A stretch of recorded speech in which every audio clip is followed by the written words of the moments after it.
Vamos a invitar ahora a Matías Brum a darnos una conferencia. Matías Brum es economista por la Universidad de la República, es magíster en economía por la Universidad Pompeu Fabra y doctor en economía por la Queen Mary University de Londres. Y entre sus especialidades se cuentan la economía laboral, la distribución del ingreso, la pobreza en general y la pobreza infantil en particular.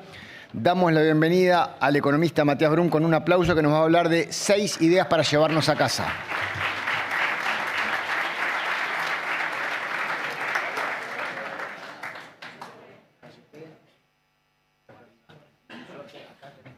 Dale. Bueno, buenos días. Muchas gracias por venir. Sé que no vinieron por mí, pero para mí es un honor y un placer estar acá en este foro. Yo soy economista y me paso la vida estudiando las decisiones de las empresas y las firmas, y en definitiva los que toman esas decisiones son ustedes. O sea que yo me paso la vida...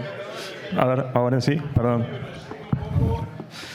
Decía que es un honor y un placer para mí estar acá, que muchas gracias por la oportunidad y muchas gracias a la Asociación Cristiana Dirigente de Empresas. Yo soy economista y me paso la vida estudiando las empresas y en realidad los estudio ustedes y las decisiones empresariales las toman ustedes. Y venía a pasar 6 mensajes, que me parece que son quizás muchos mensajes, así que me voy a concentrar en algunos cortitos acerca de un poco el contexto en términos de cómo andamos en términos de pobreza y cómo andamos en términos de otras cosas. Entonces, lo primero que quería mostrarles era la evolución de la pobreza infantil en los últimos, vamos a decir, 20 años. La pobreza infantil bajó 30 puntos entre el 2006 y el 2017, que es cuando registramos nuestro mínimo histórico. Y el primer mensaje que tendría para pasar acerca de por qué bajó la pobreza infantil es por ustedes, por el mercado de trabajo. 80% de la reducción en la pobreza infantil entre 2006 y 2017 se produce por cambios en la composición en el mercado de trabajo, incrementos en los salarios, incrementos en el empleo y otras mejoras sustanciales del mercado de trabajo. Un papel que juegan ahí no menor es el incremento del salario mínimo, la operativa de los consejos de salarios que levantan los laudos mínimos por arriba de lo que son los demás, y la formalización que hay en la economía, que básicamente redujimos la informalidad. Pero una cosa muy importante que está atada a esto es la dinámica de MIPYMES, ¿verdad? El Uruguay es un país que es un poco raro en el sentido que tiene pocas empresas grandes, y las empresas grandes emplean muchas personas, pero el turnover o la capacidad de generación de empleo en general está más bien atado a las dinámicas de MIPYMES. Entonces, ¿cómo hicimos para bajar la pobreza infantil 30 puntos en los últimos años? Producto del mercado de trabajo, no necesariamente producto de las transferencias. Entonces, lo que nos interesa, acá yo lo que estoy documentando es la caída en la pobreza monetaria. Esto es cómo se mide la pobreza. Esencialmente lo que se hace es, se estima cuál es la cantidad de dinero necesaria para que un hogar esté por arriba o por debajo de una línea de necesidades básicas, y si el hogar está por arriba o por abajo, se entiende que el hogar es pobre o no es pobre. Vamos a distinguir entre la pobreza monetaria y la pobreza multidimensional. ¿Qué es la pobreza multidimensional? La pobreza, como la entiende una persona con sentido común y no necesariamente un economista, que es, bueno, uno es pobre si no tiene los medios como para llevar adelante su vida con dignidad. Adentro de pobreza multidimensional entra el nivel educativo, entra la composición de la vivienda, entra la composición familiar, entran otro montón de cosas. Entonces, para que tengan una idea, hoy en día, si yo tomo un trabajador formal que gana el salario mínimo en Montevideo y lo emparejo con una trabajadora formal que gana el salario mínimo en Montevideo y les pongo un hijo, ese hogar es pobre. ¿Está? Entonces, cuando hablamos de pobreza acá, la pobreza monetaria, no estamos necesariamente hablando o sea, no solamente hablamos de la gente que está viviendo en la calle o vive en situaciones precarias. Una pareja de personas trabajando en el sector formal con un empleo de 40 horas y ganando el salario mínimo con un hijo pasa a ser pobre. ¿Tá? Ahora bien, lo que nos interesa cuando hablamos de pobreza infantil es romper lo que llamamos la transmisión intergeneracional de la pobreza. O sea, tendríamos que atacar el problema de esos padres que no están generando el ingreso suficiente para que el hogar esté por arriba de la línea, pero a mediano plazo lo que nos interesa es la educación de los niños. O sea, que los niños no tengan que salir a trabajar o que no deserten en el sistema educativo y se mantengan lo suficiente como para cuando sean grandes no sean pobres como si lo eran sus padres. Entonces, en ese sentido, es muy importante las políticas que apoyen la educación y el desarrollo infantil temprano para romper ese ciclo de pobreza. Cosas como los ciclos, como los centros CAIF, que son en definitiva guarderías con psicopedagogos y psicopedagogas que atienden 3 horas 45, cosas como la escuela de tiempo completo, cosas como programas de alimentación escolar, son muy importantes para romper este vínculo entre la pobreza de la generación actual y que los niños salgan de la situación de pobreza para el futuro.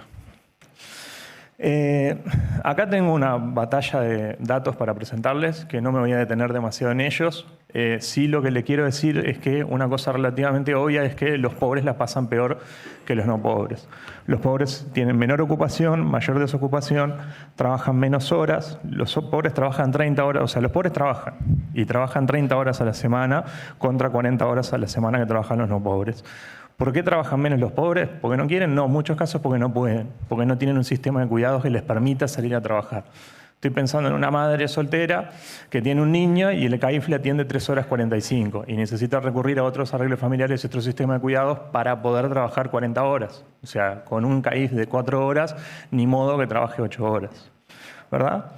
Los jefes pobres asalariados en general, los jefes pobres, perdón, en general son asalariados, en general son trabajadores por cuenta propia. Tenemos mucho cuentapropismo entre los pobres y algunas medidas o cosas que nos pueden interesar es mejorar los programas de emprendedurismo para que estos trabajadores por cuenta propia puedan emprender mejor y tener mejores capacidades de desarrollarse y salir de la pobreza.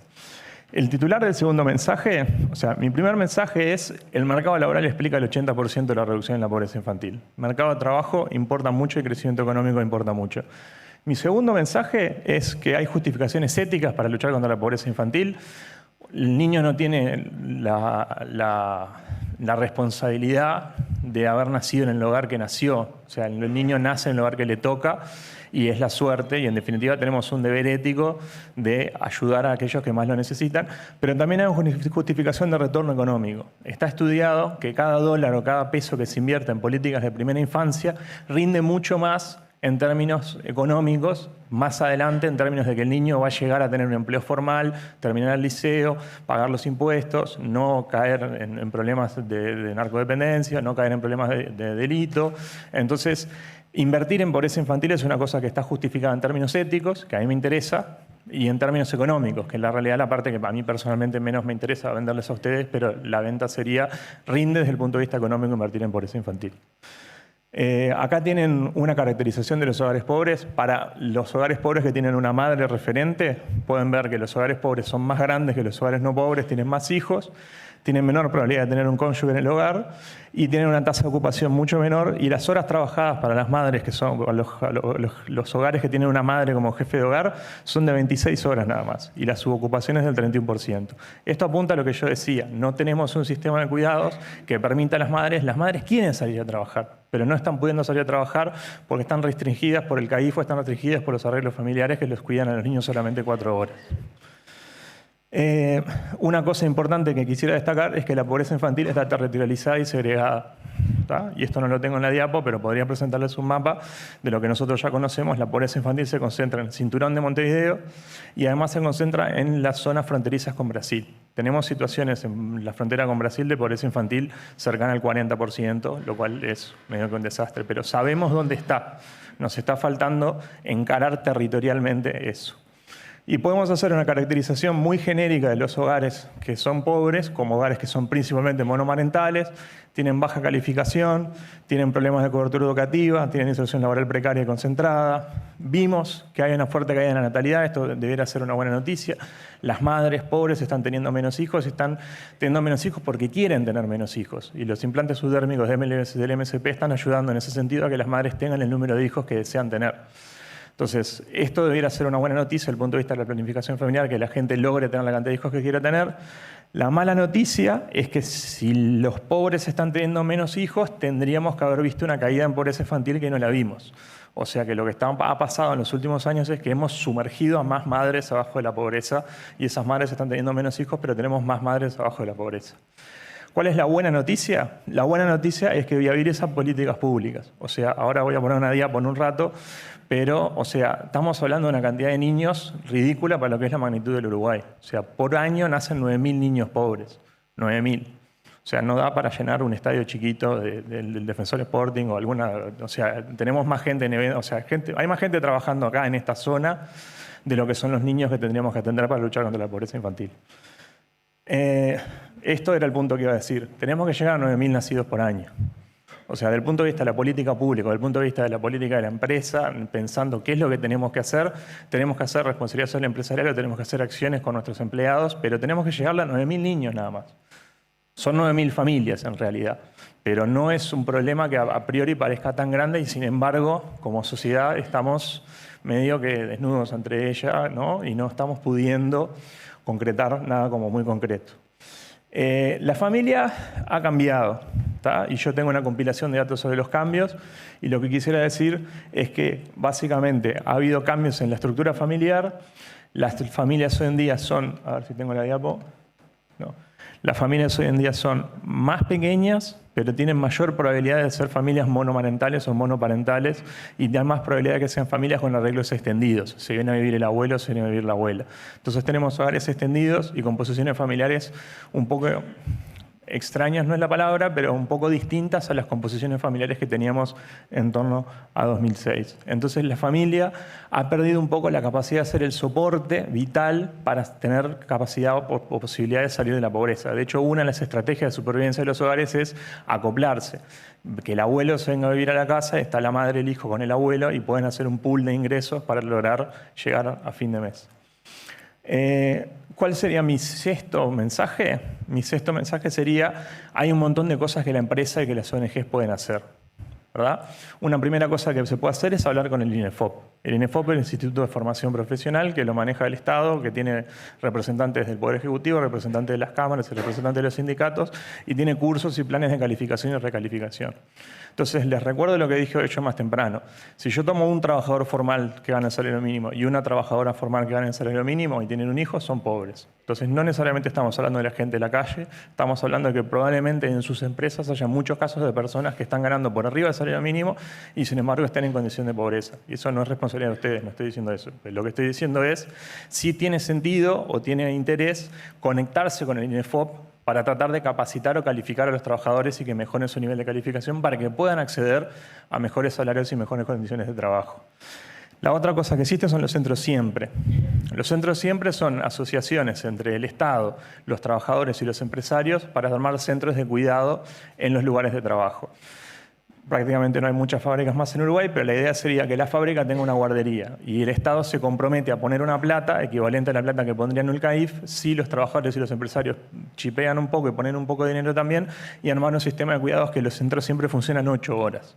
Entonces una cosa que el empresariado puede hacer es tratar de ver cómo extiende el sistema de cuidados adentro de la empresa o tratar de ver cómo son los CAIF en la zona para hacer responsabilidad empresarial con los CAIF de la zona para lograr que las madres puedan trabajar más horas de las que realmente están trabajando. Otras cosas que existen son programas de inserción laboral, como el programa Uruguay Trabaja en el sector privado, que es una cosa que les puede interesar, que básicamente son algo así como pasantías de personas en situación de vulnerabilidad adentro de las empresas del sector privado y el Estado se hace cargo de una parte de los costos y esta gente también recibe calificación. Tenemos también contrataciones inclusivas. Acá sería tratar de favorecer a la gente que está en situación de vulnerabilidad. Y les recuerdo, ya por cuarta vez, si tengo 2 personas formales que ganan el salario mínimo y tienen un hijo, son pobres. O sea, no les estoy diciendo vayan a contratar a una persona que está en la calle, sino que en sus plantillas probablemente tengan gente en situación de pobreza. Y es una cosa que probablemente no sepan. Y tampoco les estoy pidiendo que lo sepan, porque sería muy invasivo preguntarle a un trabajador cuánto gana tu pareja, ¿no? Pero el tema sería... hay tipos de contrataciones que se pueden hacer y hay acuerdos que se pueden hacer con el Estado para obtener ciertos beneficios para tratar de mejorar el tipo de contratación que estamos haciendo. Podemos hacer apoyo a proveedores locales y podemos hacer mentoría y financiación para el caso de los, o sea, como decíamos recién, el 50% de los trabajadores pobres en realidad son microemprendedores, son trabajadores por cuenta propia. Entonces, programas de apoyo a proveedores locales y programas de mentoría y financiación para tratar de que estas personas estén en mejores condiciones para desarrollar su emprendimiento son programas que pueden servir para abatir la pobreza infantil. Y tengo un puntito ahí tirado de sostenibilidad ambiental que no lo voy a comentar, pero lo que sí voy a comentar es cuál es lo que se puede, o sea, qué es lo que yo recomendaría que se hiciera desde el punto de vista de la responsabilidad social y empresarial. Esencialmente, apoyar la educación. Si ustedes tienen un departamento de responsabilidad social y empresarial y pueden colaborar con el cuartel de bomberos o pueden colaborar con el CAIF, colaboren con el CAIF. O sea, el apoyo en educación en infancia temprana y en nutrición temprana son cosas que son muy importantes para romper el vínculo intergeneracional de la pobreza. Y esto se debe a una cosa que se llama, autoproducción, que esencialmente refiere a la capacidad que tienen los niños de, a medida que van generando capacidades, que esas capacidades las usen para generar más capacidades. O sea, ¿a qué me refiero? Pongámosle una persona que aprende a leer. Aprender a leer es la clave para después aprender otro conjunto de cosas. Entonces, nosotros necesitamos, y esto es una cosa que se da en un proceso en la edad de 0 a 3 años, necesitamos concentrarnos en la edad de 0 a 3 años, pero pongo el ejemplo de aprender a leer porque me parece que es más intuitivo. Necesitamos que los niños aprendan a leer, porque si aprenden a leer después tienen la puerta abierta para aprender otro conjunto de cosas. Si se me trancan en aprender a leer, se me van a trancar más adelante. Y el mensaje que yo quiero pasar acá es que hay una justificación económica para invertir en que aprendan a leer a tiempo. Porque me sale mucho más caro una persona que tiene que haber aprendido a leer, tratar de formarla para aprender a leer a destiempo, de lo que me sale tratarla para que aprenda a tiempo. Entonces, entre los periodos de 0 años a 3 años es el periodo en que se termina de formar el cerebro, se termina de formar todas las conexiones neuronales, y ese periodo es importantísimo. Entonces, el peso en nacer, el desarrollo cognitivo, el desarrollo del habla, el desarrollo de las capacidades de comunicación y el desarrollo de contacto social son extremadamente importantes en ese ranguito de 0 a 3 años. Entonces, todo lo que tengan para hacer de responsabilidad social empresarial, perdón por el cuartel de bomberos, pero lo que tendríamos que hacer es virarlo o tratar de apoyarlo a educación inicial. Y la educación inicial acá cumple 2 roles. La educación inicial, primero, colabora con el desarrollo de los pibes y las pibas, porque en definitiva lo que estamos haciendo es metiéndolos en centros con psicopedagogos, psicopedagogas, atención especial, atención a la primera infancia, primer estímulo, nutrición. O sea que en realidad son servicios al niño o a la niña, pero también funciona como guardería para que las madres y los padres puedan salir a trabajar más horas. El sistema de cuidado es un win-win-win para todos lados. O sea, las personas que están a cargo del hogar pueden trabajar más horas y por sí mismas salir de la pobreza, pero además los niños pueden estar en mejores condiciones que, y esto es una cosa dura de decir, hay veces están en mejores condiciones en el CAIF de lo que están en su casa. Porque hay veces las casas tienen vulnerabilidades estructurales, están hacinados, tienen problemas de violencia de género, de violencia doméstica, y todo un montón de situaciones complicadas, y hay veces está mejor afuera que adentro. Entonces, potenciar y fortalecer los centros educativos y los centros iniciales es una cosa como bastante fuerte. Entonces, si tuviera que redondear qué son las 6 cosas que les quiero decir hoy. Lo primero que les quiero decir es cómo bajamos la pobreza infantil en los últimos años con mercado de trabajo. Esencialmente a través del desarrollo de las MIPYMES, a través de políticas salariales y el Consejo de Salarios y Salario Mínimo de reducción de la informalidad, pero con crecimiento económico y con desarrollo empresarial. Después, tenemos justificaciones éticas y económicas para la intervención, eso es lo que acabo de mencionar. La pobreza está concentrada en la periferia de Montevideo y en algunos departamentos fronterizos con Brasil, entonces si tenemos la capacidad de hacer algo tendría que estar focalizado en esos territorios. Después, la familia ha cambiado y ya no funciona de la misma manera que funcionaba antes como sostén que nos permitía tener una madre que se quedaba en la casa, que el padre trabajara 40 horas y proveyera para toda la familia. Eso se rompió. Y por último, hay un rol para el empresariado y para la ONG en tejer la trama en conjunto con el Estado para desarrollar políticas y para desarrollar acciones concretas que tiendan a mejorar el problema de la pobreza infantil en Uruguay. Muchas gracias.